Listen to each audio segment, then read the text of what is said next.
Assalamu alaikum everyone. So today I'm going to talk about Saeed Ghani का rose water toner spray. और मुझे ये कुछ ख़ास पसंद नहीं है क्योंकि इसके कोई रिज़ल्ट्स नज़र नहीं आते हैं।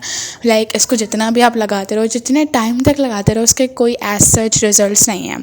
बट या when I combine it with glycerine it gives so good results. Like ये आपके स्किन को इंटेंस मॉइस्चराइज़ करता है और बहुत ही अच्छा सा एक ड्यूई ग्लो लाता है आपके फेस पे, विच इज़ सो अमेजिंग। और इसका क्वांटिटी मैं आपको बता दूं तो 1 टेबल स्पून आपको 1 बॉटल ऑफ रोज़ वाटर में ऐड करनी है। आप चाहो तो हाफ़ टेबल स्पून और ऐड कर सकते हो, but 1 table spoon is totally enough. इसको अच्छे से स्प्रे करके रेगुलर बेसिस पे लगाना है, सुबह भी रात को भी, और जितने भी बार आप दिन में मुँह धोते हो ना, बस इसको उसके बाद अप्लाई करना है।